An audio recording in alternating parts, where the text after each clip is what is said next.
Kalau bukan Mas Ganjar, siapa lagi? Gitu. Anies nggak setuju. Nah, kita kembalikan tadi ya kepada dari awal penjaringan dia nggak ada di situ. Deket nggak sama DNA-nya PSI? Jadi apa yang membuat saya untuk harus memilih PSI? Pengen nggak uang negaranya tidak dikorupsi? Pengen nggak jadi pembangunan? Pengen nggak kemudian anak muda kita support dengan segala fasilitasnya? Misalnya wifi gratis dimanapun satu Indonesia. Penyebab hidup kembali hanya satu, Omnibus Law. Karena Omnibus Law itu nggak ada itu negara menjadi agen outsourcing. Jadi sampai Pak Yusuf Kalla itu komen tuh, dia bilang nggak boleh bawa-bawa atribut partai di masjid gitu kan. Itu nggak ada hubungannya sama politik. Dan itu adalah bendera Partai Umat. Nah sekarang politik identitas. Politik identitas. Ini seru nih Pak, seru nih. Iya. Pertama, menurut saya ya, politik identitas yang dinarasikan di Indonesia itu narasi yang kosong dan menyesatkan. Jadi untuk anak-anak muda, justru politik harus beridentitas.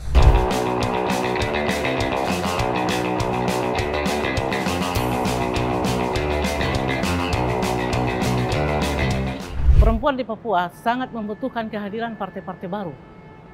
Kenapa? Keterwakilan perempuan 30% di pusat itu sama sekali tidak ada. Saya berharap partai-partai ke depan itu bisa memberikan kemajuan untuk masyarakat dalam bidang ekonomi, pangan, dan pendidikan.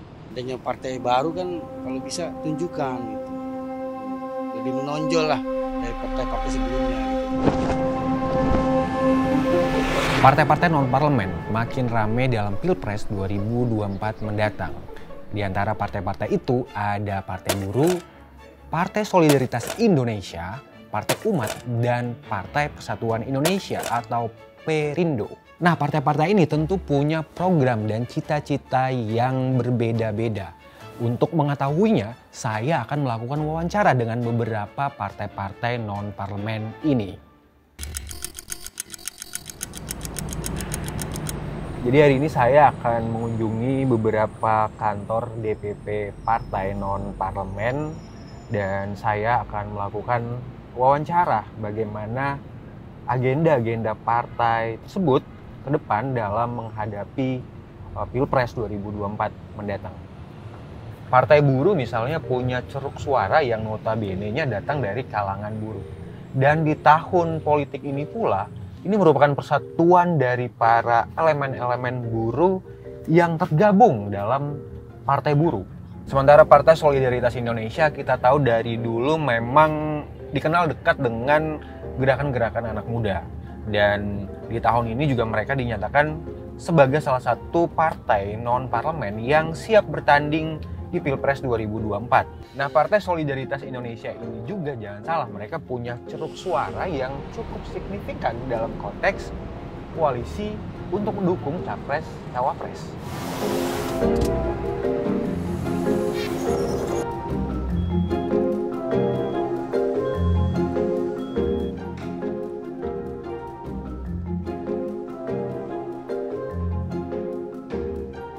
Gimana nih ketika dapat kabar finally PSI lolos verifikasi dan siap bertanding di Pilpres 2024? Ya, kabar yang sangat melegakan, sangat menggembirakan. Syukur alhamdulillah, puji Tuhan, betul-betul gitu ya. Karena proses verifikasi ini kita semua tahu hanya harus diberlakukan kepada partai yang belum lolos di parlemen. Padahal sebetulnya kalau menurut kami ya, kami ini hasil 2019 yang lalu telah mendudukan lebih dari 70 orang anggota dewan. Sehingga dengan demikian kan kami menerima dana cash bangpol dari negara. Jelas dong berarti ya ada dana dari negara yang dikeluarkan, dibayarkan kepada masing-masing fraksi yang ada setiap daerah, kepada anggota legislatif gitu ya. Sehingga agak heran sebetulnya gitu ketika kami harus diverifikasi lagi. Tapi ya alhamdulillah kita bisa melewatinya. Kalau Sisdea ngelihat, ada nggak sih kesamaan cita-cita dengan partai-partai yang rata-rata non-parlemen ini? Kalau dulu, tahun 2019, kita bicara masih pada tahapan filosofis, angan-angan gitu ya. Orang ketika ditanya, ayo dong pilih PSI, kita berbeda. Orang masih akan tanya, bedanya apa ya gitu kan. Tetapi sekarang, berdasarkan hasil 2019 yang lalu, kita sekarang punya 72 orang yang kita sebut sebagai Avengers-nya PSI. Mereka figurnya PSI gitu. Mereka bisa kasih lihat bahwa di setiap kali mereka ada, di seluruh daerah mereka bertugas gitu ya, anggota legislatif kami ini berbeda dengan yang lainnya. Mereka menyuarakan begitu banyak hal yang bagus. Barangkali yang terdengar gemuruh di DKI gitu ya, karena kita punya 8 orang, satu fraksi di ibu kota pula. Sehingga mungkin siapa yang tidak tahu kiprah Bro William menyelamatkan uang rakyat dengan uang lem Aibon. Berapa puluh miliar terbuang hanya tadinya kita mau beli lem Aibon. Untuk apa gitu? Bisa dibilang salah satu tindakan yang kemudian mengangkat nama PSI naik dan teman-teman di PSI itu merasakan itu. Iya, bisa dibilang begitu. Walaupun saya harus garis bawahi sekali lagi, bukan hanya itu saja kita menyelamatkan uang rakyat ya, tetapi memang pada saat itu attention gitu ya, begitu banyak ditujukan kepada William, dan kita bersyukur sekali semenjak adanya kasus itu terblow up gitu ya, media jadi tahu sekarang, sebelum masuk ke meja dewan, mereka ada proses screening terlebih dahulu. Jadi jauh lebih ketat gitu. Jadi ada buah manis lah terhadap perjuangan William pada saat itu. Begitu, senang sekali jadinya. Kalau dari kawan-kawan PSI sendiri itu ada kejutan nggak sih yang bakal PSI lakukan untuk Pilpres, untuk jelang Pilpres 2024 yang itu memang notabene berbeda dengan partai-partai lawas gitu? Untuk Pilpres, ya politik kan dinamis gitu ya, tapi kita semua tahu bahwa PSI saat ini adalah satu-satunya partai yang sudah berani declare bahwa capres dan cawapres kita adalah Mas Ganjar dan Mbak Yeni. Jadi kalau boleh cerita sedikit gitu, kenapa sih PSI mendeklarasikan Mas Ganjar gitu? Ini adalah hasil dari yang namanya Forum Rembuk Rakyat. Kira-kira mungkin Desember tahun lalu gitu ya. Kita minta teman-teman seluruh kader PSI se-Indonesia, ayo mulai buka telinga gitu, mendengarkan masyarakat, siapa kira-kira yang paling pas untuk menjadi penerusnya Pak Jokowi. Lalu kita dapatlah banyak nama, kemudian kita saring ada 9 nama di situ. Setelah kita dapat 9 nama, kita mulai adakan survei. Survei itu di psi.id, semua orang boleh ikut dengan memasukkan name dan nick, sehingga one name, one nick gitu ya. Dan kita buka pollingnya kira-kira mungkin 3-4 bulan, dan Pak Ganjar selalu ada di posisi lebih dari 50%. Dari situlah kita announce, berarti pilihan masyarakat gitu yang disampaikan melalui PSI adalah Pak Ganjar. Sehingga kita sandingkanlah capres dan cawapres kita adalah Pak Ganjar dan Mbak Yeni. Kira-kira ada kemungkinan nggak sih Sis nanti di jelang-jelang Pilpres itu kemudian PSI tiba-tiba pindah gitu atau move on ke kemana gitu, salah satu paslon yang memang lebih populer gitu, atau karena memang koalisinya udah kejepit akhirnya udah kita harus dukung ini gitu. Kembali lagi, tadi saya bilang politik ini cair, dinamis, kita nggak bisa memprediksi ke depannya seperti apa. Tapi kalau sampai sekarang yang bisa saya tanya balik adalah, oke, kalau bukan Mas Ganjar siapa lagi gitu. Anies nggak setuju. Nah, kita kembalikan tadi ya kepada dari awal penjaringan dia nggak ada di situ. Deket nggak sama DNA-nya PSI? Oke, kita tahu PSI itu adalah salah satu partai yang dekat banget lah dengan anak muda. Nah, ini apa yang PSI lakukan nih untuk jelang Pilpres 2024 ini untuk lebih dekat dengan anak muda? Yes, berdasarkan survei salah satu lembaga survei, pemilih Gen Z dan Gen Y gitu ya, itu nilainya hampir 21 juta lebih gitu. Dan saya percaya pasti semua partai pengen bermain di situ. Tapi kemudian ketika kita survei lebih lanjut, kita tanyakan apa sih kemudian yang menjadi harapan teman-teman semuanya. Ternyata apa yang menjadi harapan para generasi Z dan Y ini adalah mereka ingin sesuatu yang nggak ribet, cerdas, kemudian memberikan harapan yang nyata, dan mereka itu senang diajak diskusi. Jadi itulah yang PSI lakukan setiap hari. Sekarang PSI memiliki belasan, bahkan mungkin puluhan gitu ya, jubir yang bicara tentang pilarnya masing-masing, katakan kesehatan, environment gitu, UMKM dan lain-lain. Dari situlah kami mencoba untuk kemudian mendekati mereka dari apa yang mereka suka. Jadi kita mendatangi mereka ke komunitas-komunitas mereka dan menyuarakan apa sih yang kalian inginkan gitu. Ketimbang daripada mungkin kita kampanye dengan satu single message untuk semua orang. Ternyata itu tidak terlalu bisa klop dengan anak muda. Anak muda tuh sukanya bicara ya yang mereka seneng aja gitu. Dari situlah kita mencoba mendekati mereka dengan membangun relasi dengan jubir-jubir muda yang kita tempatkan di beberapa komunitas. Selain anak muda, PSI ini juga concern banget dengan politik identitas. Kritik banget nih. Iya dong. Terus kita tahu nih, baru-baru kemarin ini baru viral lagi nih. Ada partai yang memang dia pengen nih politik identitas itu tidak masalah gitu. Nah, dia sendiri ngelihat politik identitas itu seperti apa? Dan seberapa berbahaya dia untuk memecah belah bangsa kita? Saya harus bilang politik identitas sangat-sangat bahaya. Di masyarakat yang plural seperti kita, orang yang menegakkan memilih sesuatu atau dia dekat dengan sesuatu hanya karena dia identitasnya apa, dia sama nggak dengan saya. Kalau dia tidak sama dengan saya, maka saya tidak mau bergaul dengannya. Itu tidak cocok sama sekali. Akan membuat perpecahan lah di antara kita. Padahal Indonesia ini kan namanya juga Bhinneka Tunggal Ika. Semua berbeda-beda bangsa, bahasa gitu, tapi kita bisa satu dengan bahasa Indonesia. Kalau orang menilai hanya karena identitas kesamaan, katakan itu agama atau suku, ya maka akan berbahaya buat persatuan Indonesia gitu. Mungkin begini, harus dipisahkan bahwa jangan menganggap kemudian kami adalah partai yang anti agama gitu ya, anti suku dan lain-lain. Saya rasa bukan begitu gitu. Jadi percayalah bahwa nilai-nilai agama, nilai kebaikan gitu, itu pasti akan terus ada dan kami bawa dan kami perjuangkan gitu. Dan kami percaya orang-orang yang semakin dekat dengan agamanya pasti harusnya tingkah lakunya akan semakin baik. Gitu. Itu harus dijaga nilai-nilai tersebut. Tapi yang tidak boleh adalah kemudian menilai seseorang karena identitasnya apa.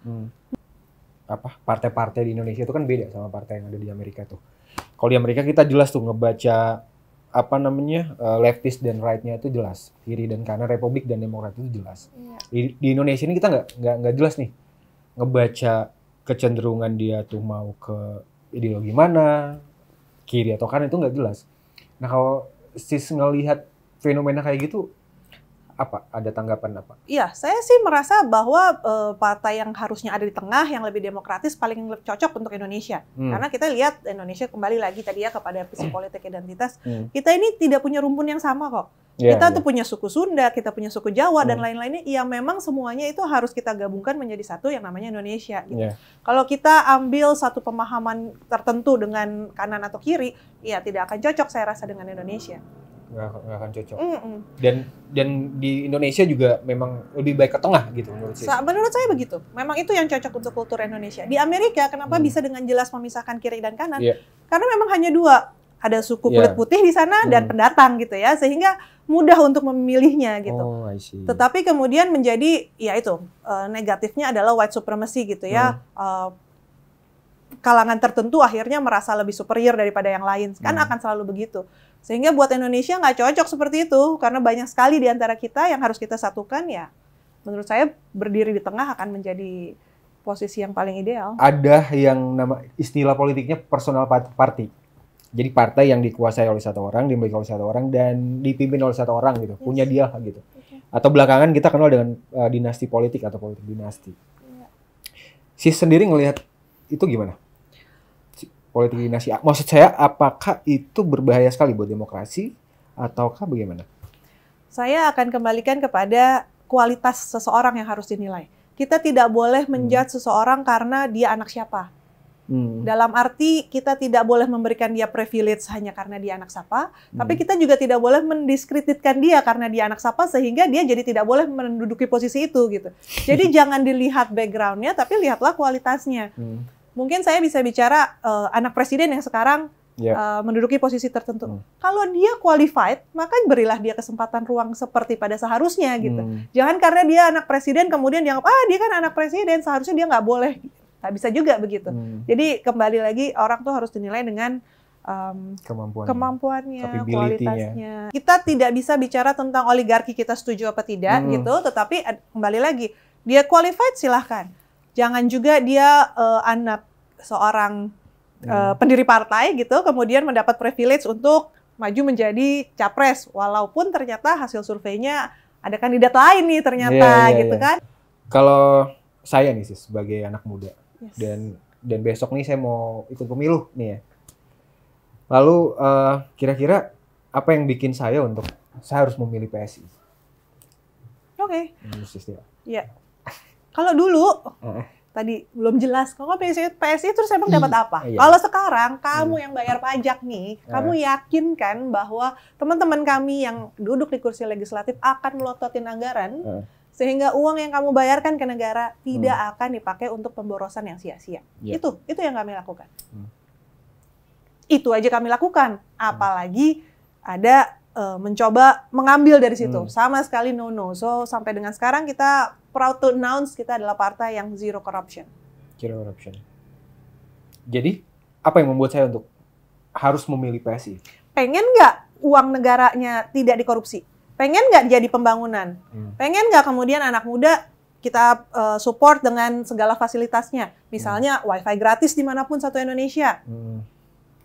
Nah, saya boleh nggak minta pendapat? Boleh dong. Sis tentang Omnibus Law. Oke. Undang-Undang Cipta Kerja. Ya. Bagaimana respon atau tanggapan teman-teman di PSI soal itu? Terus terang ini adalah suatu terobosan yang walaupun terlambat, tapi harus kita lakukan. Tidak semua kok poin-poin di Omnibus Law itu kemudian menjadi jelek, kemudian merugikan. Tidak demikian. Saya rasa kalau kita pelajari dengan baik, banyak hal yang baik di situ. Dan ini memang standar yang dilakukan oleh negara-negara yang ada di Asia lah, paling tidak Asia Tenggara lah gitu. Jadi ya memang harus seperti itu gitu. Seseorang tidak bisa kemudian disupport katakan pembayaran pesangon sampai dengan puluhan kali. Tidak akan ada company yang survive untuk melakukan hal itu gitu. Kita kan harus menyamakan lah competitive advantage kita dengan negara-negara sekitar. Kalau untuk menjadi pengusaha di sini harus spend sekian banyak, siapa yang mau berusaha di sini? Lama-lama semua orang akan memilih ya udah saya investasi aja di negara tetangga misalnya, karena di sana dikasih tax holiday, di sana dikasih kejelasan bahwa tenaga kerja itu hanya dibayar sampai dengan maksimum berapa gitu. Nah, Indonesia harus kompetitif kan dengan negara-negara itu. Untuk itu makanya Omnibus ya harus diberlakukan. Unjuk rasa menolak RUU Omnibus Law Cipta Kerja juga berlangsung di Makassar, Sulawesi Selatan. Pembubaran aksi sempat diwarnai kericuhan. Unjuk rasa juga berlangsung di Kendari, Sulawesi Tenggara, dan Medan, Sumatera Utara.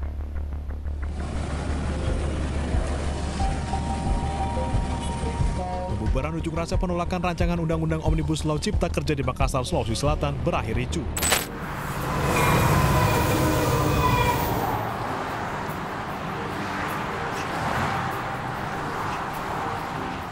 Partai buruh misalnya konsen pada Undang-Undang Omnibus Law yang menjadi dasar semua elemen-elemen buruh bersatu dan mendirikan partai buruh di Indonesia.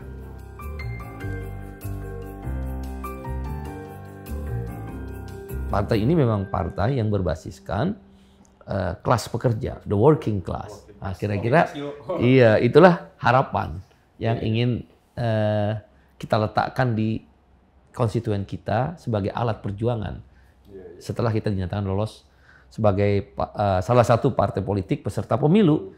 Dan ini sudah hampir stuck kan sebelumnya sudah ada zaman almarhum Bang Mokhtar Pakpahan, Profesor Dr. Mokhtar Pakpahan, SHMA sebagai pendiri pertama Partai Buruh, dan akhirnya berhenti terakhir di Bang Soni Puji Sasono ya tahun 2010. Praktis hampir 13 tahun berhenti. Dan kita hidupkan kembali. Penyebab hidup kembali hanya satu, Omnibus Law. Saya udah baca juga sih itu soal itu. Karena Omnibus Law itu, bagaimana mungkin negara jadi agennya outsourcing? Di Perpu kan jelas tuh. Pemerintah menentukan mana jenis pekerjaan yang boleh outsourcing, mana yang enggak. Seluruh dunia, kebetulan saya ini kan ILO governing body ya, salah satu pengurus Badan Perserikatan Bangsa-Bangsa PBB berkantor di Jeneva. 3 periode saya sudah memimpin masuk di pengurus pusat. Nggak ada itu negara menjadi agen outsourcing. Agen outsourcingnya itu swasta. Itu pun dibatasi jenis pekerjaan. Ya tentu kita marah ya. Masa depan kita nggak ada. Dan negara menjadi agen outsourcing. Modern slavery. Perbudakan zaman modern. Ada nggak partai lain yang membela tentang outsourcing? Nggak ada. Nah, masalah upah yang 3 tahun nggak naik berturut-turut. Hanya karena faktor Omnibus Law. Untung teman-teman berjuang terus, kawan-kawan serikat buruh, muncullah Permenaker nomor 18 tahun 2022 yang oleh Pak Presiden Jokowi melalui Menaker disahkan. Itu perjuangan kelas itu. Bagaimana tanah rakyat dirampas, para petani yang mempertahankan tanahnya yang diambil oleh korporasi, kemudian malah mereka dipenjara. Nah yang kayak begini kan nggak ada perlindungan dari partai. Maka kita bereaksi. Oleh karena itu, misalnya termasuk impor, kan Undang-Undang Nomor 19 tahun 2013 itu perlindungan petani jelas. Kalau musim panen raya dilarang impor. Kalau tetap impor penjara kalau nggak salah 6 bulan dan denda 2 miliar. Nah di Omnibus Law, di Perpu dihapus. Nah, inilah yang kemudian melatar belakangi lahir kembali Partai Buruh dan punya harapan di konstituen yang saya sebutkan tadi dengan telah dinyatakan sebagai peserta pemilu, salah satu parpol yang menjadi peserta pemilu. Dan ini kan nggak gampang. Kita kan berbasis iuran, nggak ada cukong, no dinasti, no daulat tuan, no daulat uang. Iya. Kira-kira begitu. Nah ini Pak, ini kan ada banyak nih partai non parlemen. Ada Partai Umat, ada Partai Berindo, di situ ada Gelora juga orang-orang lama gitu. Nah kalau Partai Buruh sendiri itu ngelihatnya mereka ini ada kesamaan cita-cita nggak sih dengan partai-partai non parlemen lain ini? Di seluruh dunia, seperti saya bilang tadi, ILO Governing Body, saya sering berbicara dengan Menteri Tenaga Kerja Brazil atau Menteri Tenaga Kerja Prancis dalam satu forum ya, jadi pembicara. Dan mereka kan berlatar belakang Partai Buruh. Prancis Partai Sosialis namanya. Kalau di Brazil Trabalhadores itu Partai Buruh atau Partai Sosialis Pekerja. Nah, seluruh dunia itu pasti ada 3 aliran dalam berpolitik. Ya, spektrumnya ada 3. Pertama, partai yang beraliran para pemodal. Itu biasanya konservatif, liberal. Kalau di Jepang misal LDP, kalau di Inggris konservatif, kalau di Eropa Tengah dan Skandinavia partai liberal, kalau di Amerika partai Republik, kalau di Australia partai konservatif atau liberal, sama di Selandia Baru. Nah, partai-partai ini adalah memang wajar kalau pengusaha ingin melindungi usahanya, regulasi yang dikeluarkan oleh parlemen ataupun pemerintah adalah berpihak pada pengusaha, wajar. Nah ini di kelompok kanan. Di kelompok kiri, dalam arti bukan komunis ya, saya tidak diskusi komunis. Partai Buruh bukan komunis, itu jelas sekali. Kami bukan partai komunis. Kami ada partai yang Pancasila dengan berasaskan Pancasila bertujuan negara kesejahteraan, welfare state. Nah di kelompok ini kirinya adalah Partai Buruh. Misal di Inggris, di Commonwealth seperti di mana nih Australia, di Selandia Baru. Kalau di Jepang, sekarang kan pemenang pemilu, perdana menterinya dari Partai Buruh. Dan kalau di Jepang itu DPJ. Rengo, Konfederasi Serikat Buruhnya adalah pro kepada DPJ. Di Amerika sekarang menang kan Joe Biden Demokrat. AFL-CIO, Konfederasi Serikat Buruh Amerika pendukung utama. Nah, kalau di sebagian negara lain, misal di Skandinavia, Finlandia, Norwegia, Denmark, Swedia, itu Partai Sosial Demokrat, termasuk di Jerman. Terus kalau di Amerika namanya Partai Demokrat. Jadi Indonesia memilih nama Labour Party, Partai Buruh. Nah, di tengah biasanya itu kelompok agama. Di Jerman misal ada CDU, CSU. Angela Merkel itu dari Christian Democratic Union. CSU, Christian Socialist Union. Jadi ada partai agama. Kalau di Amerika partai agama itu Republik banyak. Tokoh-tokoh agama Protestan misal, gereja yang bergabung di Partai Republik. Jadi wajar. Nah di Indonesia secara nasionalis ada. Ada beberapa partai kita tahu. Secara agama ada beberapa partai. Satu yang belum ada, buruh. Partai Buruh. Maka muncullah Omnibus Law, outsourcing merajalela seumur hidup, upah murah, tanah dirampas, lingkungan hidup rusak, pembakaran hutan. Kenapa? Secara politik tidak ada partai yang menyuarakan itu. Gitu. Nah, oleh karena itu Partai Buruh dihidupkan kembali. Tadi saya bilang karena Omnibus Law. Kalau di Norwegia karena persoalan minyak bumi. Kalau di Lula da Silva di Brasil persoalan jaminan sosial dan upah murah. Di Australia persoalan pekerja tambang. Nah, di Indonesia dilahirkan kembali karena persoalan Omnibus Law. Pak Iqbal sebut ada inisiator di balik Perpu Cipta Kerja. Dan sebenarnya kawan-kawan dari buruh itu tahu nggak sih sebenarnya orang-orang itu mana aja sih yang di balik inisiator ini? Sangat tahu, bisa dibaca di dalam saksi fakta itu partai mana. Dan bisa dilihat track record dari percakapan di sosial media partai mana yang paling ngotot. Saya nggak etis lah menyebut partai itu. Nggak boleh ya, nggak etis. Boleh. Tapi nanti masa kampanye saya sebut. Ya iyalah. Masa orang yang udah menghina kita, udah membuat kita miskin, membuat kita susah, masa tetap kita pilih? Nggak boleh dong. Dihukum. Itu kayak Macron, menang dia. Nah, itu juga bisa dilihat menteri mana yang ngotot. Bisa dilihat dari partai mana. Gitu loh. Ya. Terus mereka membentuk Satgas pembuatan Omnibus Law pada tahun 2020 sebelumnya. Siapa Satgas? Pengusaha semua. Padahal ini ada klaster tenaga kerja, serikat buruh nggak ada diajak. Omong kosong semua, dibilang katanya ngajak bicara, kan kayak patahkan semua di saksi fakta. Silakan lihat di saksi fakta saya di sidang MK. Bohong semua. Katanya udah mengundang. Saya ceritakan, saya menghadapkan menteri ini, menteri ini. Tidak ada satu lembar yang namanya draft dari pemerintah. Kita datang ke wakil ketua DPR, ketua balik daripada Cipta Kerja itu sama fraksinya. Kita minta mana draft, nggak ada. Tiba-tiba mereka sahkan. Semua draft yang diusulkan oleh Serikat Buruh pada waktu itu yang belakangan menjadi inisiator Partai Buruh ini, semua ditaruh di keranjang sampah. Soal ini Pak, partai-partai non-parlemen ini. Kalau Bapak lihat sendiri, sebenarnya bakal ada kejutan-kejutan apa sih dari partai-partai non-parlemen ini terhadap partai-partai yang tua nih?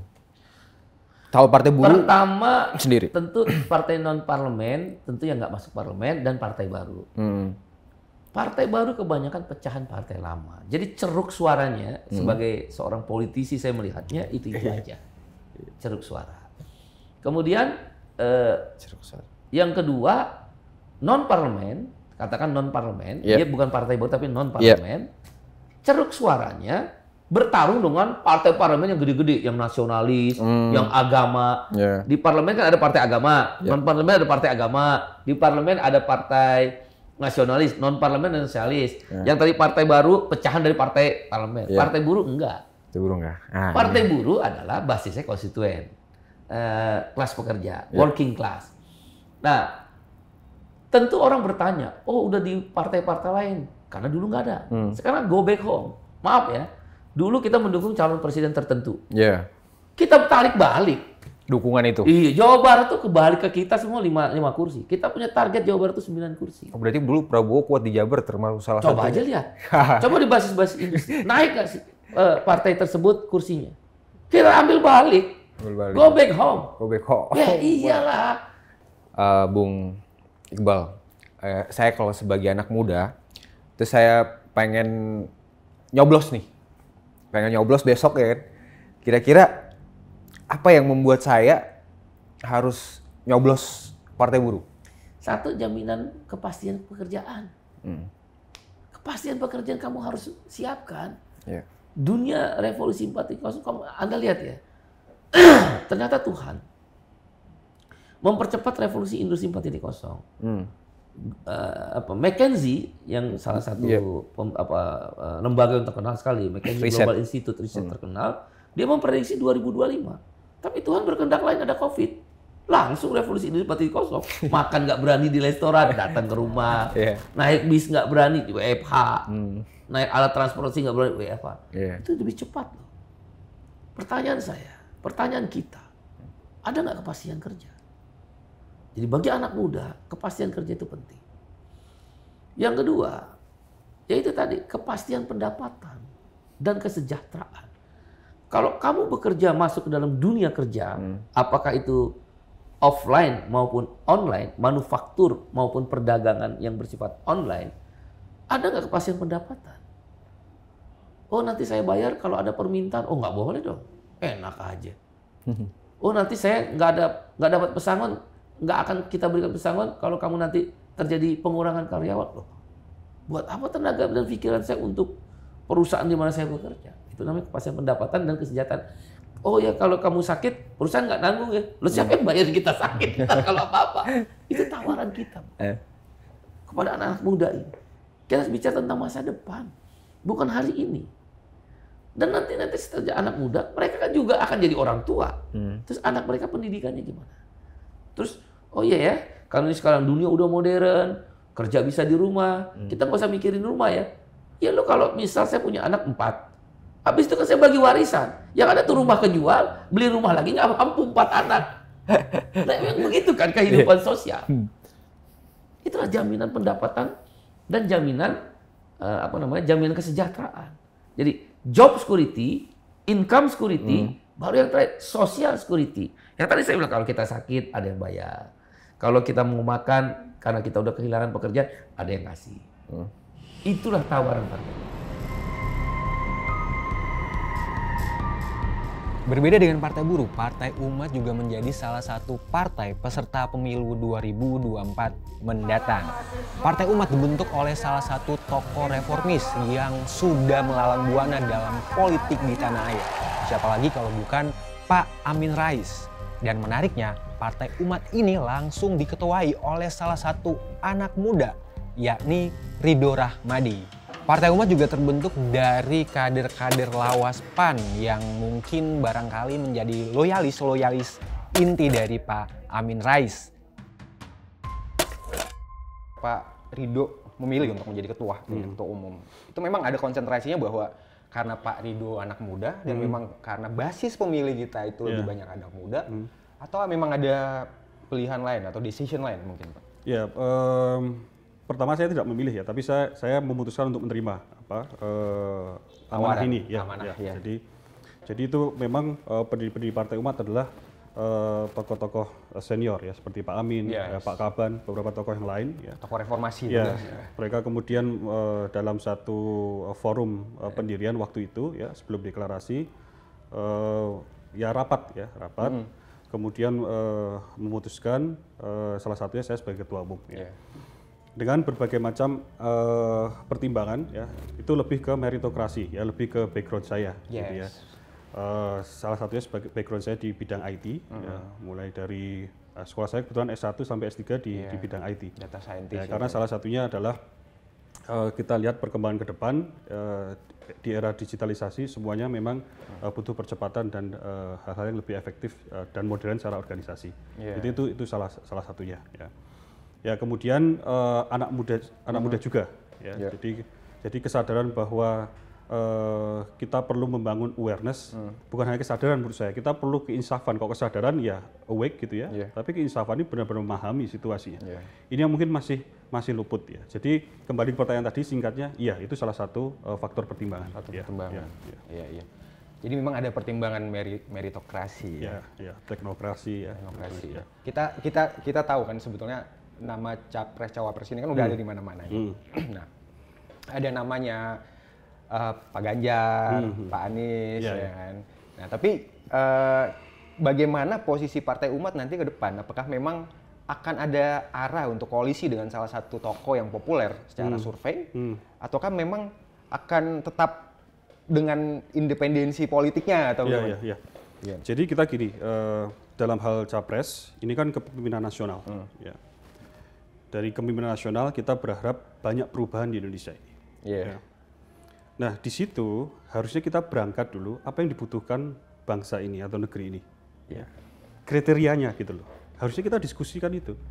Ya. Kriterianya, kita butuh seseorang yang paham ya, tentu secara umum ya, falsafah perjuangan bangsa ini, kebutuhan mutlak bangsa ini, budaya bangsa ini, ya, beraneka ragam bangsa ini dan seterusnya. Itu harus dipahami, portofolionya, rekam jejaknya. Nah, kita harusnya mengajak masyarakat, ya, membuka mata masyarakat, telinga masyarakat. Ini yang harus kita teliti bersama. Ini kebutuhan kita. Ada kemarin tuh sempat heboh bahwa bendera Partai Umat ada tuduhan bahwa ke arah politik identitas lah ya kalau kita ngomong. Ini kan ketakutan kita semua nih kan politik identitas, Pak.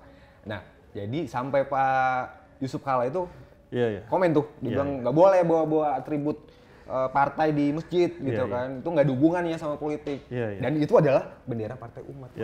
Gimana Pak Rido? Ya, dua hal ya. Tadi benderanya dulu, nanti yang lebih penting juga politik identitas. Ini pertanyaan yang saya tunggu tentang politik identitas. Bendera dulu. Pertama memang kejadian itu sudah kita klarifikasi. Jadi kader itu waktu itu melakukan sujud syukur lah, bukan kegiatan kampanye. Ya, kemudian memang salah satu kader itu tidak sempat berpakaian Partai Umat itu, ya refleks saja mungkin dia ada bendera dia tutupi. Ya, itu informasi yang saya terima langsung dari ketua DPD-nya. Ya tentu kita mempercayai itu sebenarnya yang terjadi. Tapi kemudian ya digoreng itu seakan-akan kita kampanye kepada jamaah ataupun ayo ikut Partai Umat, tidak. Ya, itu dalam konteks syukur ya, sujud syukur. Tapi kita menghargai dan kita paham aturan, jadi insya Allah tidak akan terulang ya. Itu jadi memang satu hal yang miss ya, bukan by intention ya. Jadi kita juga sudah melakukan klarifikasi ya ke bawah sudah. Nah sekarang politik identitas. Nah, distro nih Pak, distro nih. Iya. Pertama menurut saya ya, politik identitas yang dinarasikan di Indonesia itu narasi yang kosong dan menyesatkan. Oke? Politik identitas kalau mau kita kembali ke teorinya, tidak hanya agama, ras, dan seterusnya. Ya. Tapi di Indonesia diatribusikan, dinisbahkan kepada agama saja. Bahasanya digoreng, Pak. Iya, dan agama tertentu. Nah kita begini, bagaimana mungkin politik, ya, kita berpolitik tanpa nilai-nilai atau preferensi nilai-nilai agama, nilai-nilai moral. Lalu norma baik dan benar itu sumbernya di mana? Kalau politik tanpa identitas yang dimaksud adalah seperti atau politik tanpa identitas berarti tanpa agama, lalu arahnya kemana? Nanti kebenaran atau norma benar dan salah bisa jadi situasional. Ya, situasional artinya ini baik buat saya, benar saja. Kemudian di tempat lain hal yang sama tapi buruk buat yang bersangkutan, itu buruk gitu. Ya, jadi karena situasional kebenaran tidak absolut, sedangkan kebenaran absolut itu preferensinya adalah satu-satunya ya agama, ya, nilai moral dan agama. Kalau yang situasional kita kembali nanti bisa terjebak dalam sekuler, bisa terjebak dalam komunis. Karena selama ini baik buat saya, ya keep going, ya just fine. Kenapa tidak gitu? Ini yang menurut saya narasi latah, ya. Latah narasi yang tidak dikaji, kemudian digaung-gaungkan saja gitu. Dan sayang ini munculnya mulai dari elit politik, mulai dari pemerintahan juga. Gitu. Harusnya kita duduk bareng, ayo politik identitas itu apa yang dimaksud. Sekarang kalau yang dimaksud dengan betul politik aliran yang dengan agama yang eksklusif, betul, jangan terlalu eksklusif. Kalau ajaran Islam tidak eksklusif, ajaran Islam itu inklusif. Islam rahmatan lil alamin. Iya, rahmat untuk seluruhnya. Inklusif jelas. Kalau eksklusif tidak kemudian itu mencerminkan seluruhnya Islam seluruhnya gitu. Jadi ini menurut saya narasi kosong dan narasi yang menyesatkan. Jadi untuk anak-anak muda justru politik harus beridentitas. Nah sekarang beda lagi ketika kita bicara identitas dalam konteks ras dan segala macam. Wah, nanti kita bicara white supremacy itu ya tidak relevan ya di Indonesia, kesukuan dan segala macam. Ya, karena bisa cenderung memecah, tapi agama itu kembali menyandarkan atau memberikan landasan atau norma baik dan benar, ya, sehingga kita jauh dari kebenaran-kebenaran atau referensi norma yang situasional, yang relatif. Kebenaran absolut dong, baik di sini, baik di seluruh Indonesia, gitu. Pak Rido maksud ini berarti politik itu butuh identity gitu kan sebetulnya. Oh iya. Dia butuh identity, butuh value gitu. Butuh value. Berbasis value. Kalau tidak pragmatis saja, transaksi saja, gitu. Tapi betul ya, politik itu bukan murni kemudian kita sepenuhnya dalam tataran ideologi. Dalam proses praktisnya itu juga ada konteks dagang sapi yang memang iya. Iya, tapi dagang sapi ini bukan dagang sapi yang di ruang gelap, yang kemudian backstabbing dan seterusnya, tidak. Memang ada pembagian, ya, ada distribution of power gitu, memang ada. Kita tahu kan sebenarnya Pak, di Partai Umat ini ada tokoh, Pak Amin. Pak Amin ini salah satu tokoh reformasi.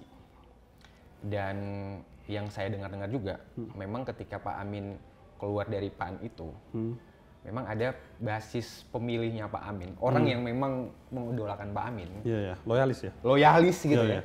Yang kemudian memang mereka akhirnya rame-rame bangun Partai Umat gitu. Itu sebenarnya betul gitu kejadian itu, dan memang Pak Amin punya loyalis yang kuat dan sampai bisa migrasi gitu ya? Iya, memang betul. Memang betul ya? Memang betul. Memang betul. Dan tidak hanya di pusat, ya, daerah-daerah itu ada yang bedol desa gitu, ya langsung pindah seragam semua gitu. Ya jadi ini loyalisnya, jadi Amin Rais ini kan simbol perjuangan. Yes. Jadi loyalisnya itu terhadap perjuangan tersebut, ya, yang dimulai oleh Bapak puluhan tahun yang lalu. Reformasi itu kan satu hal, tapi ide sukses itu kan lama sebelum itu. 95 Bapak di Muktamar itu sudah melontarkan ide sukses yang atau 90-an sebelumnya, kalau coba baca-baca beberapa artikel itu sudah lama sebelumnya. Jadi ini satu pohon perjuangan sudah tumbuh, sudah relatif tinggi yang kemudian orang-orang sudah mengikuti, dan ini kemanapun ya nahkodanya berlabuh ya berpindah, seandainya berpindah kapal diikuti gitu loh. Jadi yang diikuti adalah perjuangan yang kita lihat belum selesai. Ya bahkan sekarang PR-nya, bukan PR-nya, kalau PR kayaknya kecil lah gitu. Tapi bentuk-bentuk kezalimannya itu kembali mengarah atau bawa kita ke masa sebelum reformasi. Ya reformasi kita ada satu. Maksudnya Partai Biru ini udah mengarah ke sana kali ya? Partai Biru yang dulu? Ya intinya kalau partai biru tadi ya. Partai biru kan banyak, yang mana nih? Yang PAN lah kita. PAN, ya. Itu ya tidak sesuai cita-cita pendirian lagi gitu. Gitu.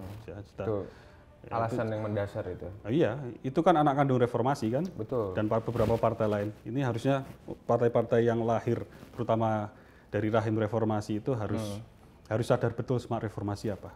Kan perubahan, keadilan dalam bidang hukum. Dulu kan tuntutannya supremasi hukum tegakkan. Hukum karena jadi alat untuk milih siapa nih mau disasar. Saya suka si dia oleh pemimpin ya saya pakai hukum, ini saya lindungi. Nggak suka saya sasar, saya target. Ya kemudian ekonomi berhenti di satu lingkaran tertentu saja. Ya sekarang terjadi lagi. Sekarang data terakhir 1% orang kaya Indonesia menguasai 50% aset Indonesia, aset nasional. Ya. Jadi artinya 90%, 99%, kita termasuk 99% ya? Atau masuk yang 1%? Kita 99% kan? Itu kita rebutan yang 50% tadi. Sayangnya kita yang 99% itu tadi. Ya ini ketimpangan, ini baru ekonomi. Pendidikan tinggi Mas. Dari 126,5 juta penduduk Indonesia yang 15 tahun ke atas, artinya sudah bisa kuliah secara umur. Berapa persen? Baru 9,7% yang kuliah. Ternyata saya kan seorang dosen di UI Jogja. Nah, bayangan saya ketika saya menjadi dosen, saya sudah melayani negeri ini sepenuhnya. Ternyata saya lihat data ini, ternyata baru 12 juta kurang yang kuliah. Sisanya 100 sekian juta ini belum dapat kesempatan kuliah karena satu alasan, ekonomi. Nah, gitu. Ya, kita nanti bisa bicara banyak lah. Kalau saya anak muda nih Pak ya, saya anak muda. Saya antipati terhadap politik atau tiba-tiba saya suka politik, lalu kemudian saya kenal Bapak di kafe-kafe gitu ya, atau enggak di mana yang Bapak bilang tadi cerita. Lalu Bapak kampanye kan tentang Partai Umat gitu, mulai dari programnya, mulai dari cita-citanya Partai Umat. Nah, Bapak bisa jelasin nggak ke saya sebagai anak muda, kenapa saya harus pilih Partai Umat Pak? Ya gini, ada yang lebih penting ya daripada itu. Itu nomor 2 dalam hal ini. Ya, jadi saya balik bertanya ini ya. Jadi ini kan anak muda kan? Sebenarnya nggak muda juga sih. Jadi kalau saya akan balik tanya dulu, yang lebih penting adalah bukan ke Partai Umat dulu dalam hal ini. Kalau ini umpamanya pertemuan pertama, ya saya tanya tentang situasi di negeri ini. Saya tanya, menurut Mas gitu ya, masalah yang Mas identifikasi atau lihat itu apa? Berangkat dari situ saja. Berangkat dari situ, nanti kalau kita kemudian elaborasikan, diskusinya pasti akan ujung-ujungnya itu nanti bersangkutan dengan undang-undang, peraturan-peraturan. Mau apa? Kuliah mahal, mau harga data, mau apalah, harga kopi. Itu asosiasi semua, ada peraturan semua. Betul. Ujung-ujungnya itu semua itu adalah nanti peraturan-peraturan dan undang-undang yang dibuat oleh eksekutif dan legislatif. Bahkan jalan pun nanti mau berbayar. Iya, rencana ya kan. Kurang apalagi pajak kendaraannya. Gitu. Nah itu hal seperti itu. Saya dulu yang lebih penting dari situ dulu. Ya, ketika itu seperti menyiapkan lahan Mas kalau mau menanam padi. Ya. Tapi kok kita langsung ini partai umat nih seperti ini, ya tanahnya belum digemburkan, ya ini seperti narasi-narasi kosong saja. Kamu kok tiba-tiba ngomong gini gitu.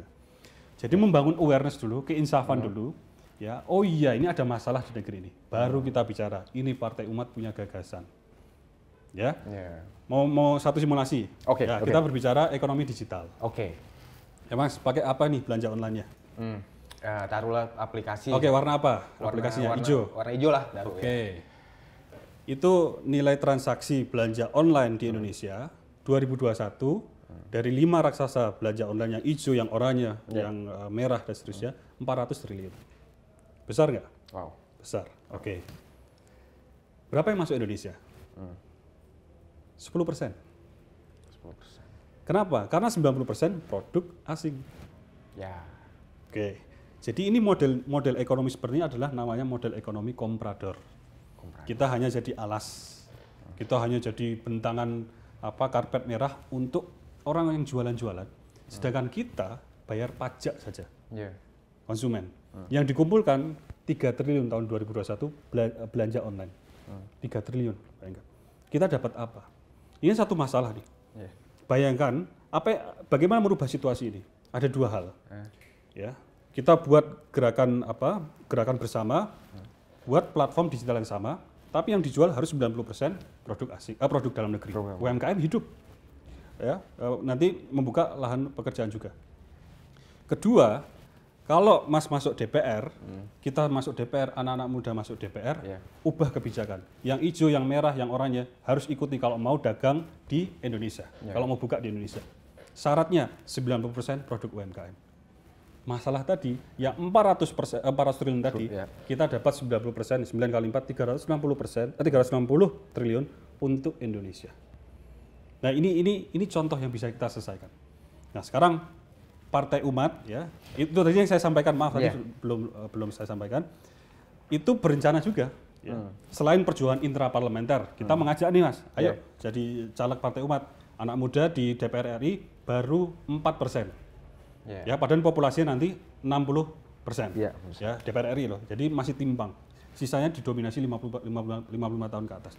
Partai Umat punya program pertama, menunggu perjuangan intraparlementer. Pertama, silakan kita welcome masuk Partai Umat, lihat bagaimana ideologi perjuangannya. Ya, kalau tertarik, mari bergabung. Ya, ini salah satunya kita bisa perjuangan itu tadi, ekonomi digital lewat menjadi anggota DPR. Kedua, yang platform digital tadi kita akan adakan rencananya hackathon. Hackathon itu sayembara software, sayembara aplikasi. Ya, kita buka ini sayembaranya, kita undang nanti yang developer, software developer, mobile developer, kemudian juga bisnis konsep. Ya, anak-anak bisnis masuk juga. Ya, kita buat sayembara, nanti ada hadiahnya. Ini akan jadi prototipe yang kita kembangkan untuk aplikasi tadi. Kita aplikasi benar-benar karya anak bangsa, bukan hanya karya anak bangsa namanya, tapi investornya anak bangsa lain kan itu. Nah ini contoh lah, kalau kita ketemu di kafe, saya akan sampaikan seperti itu.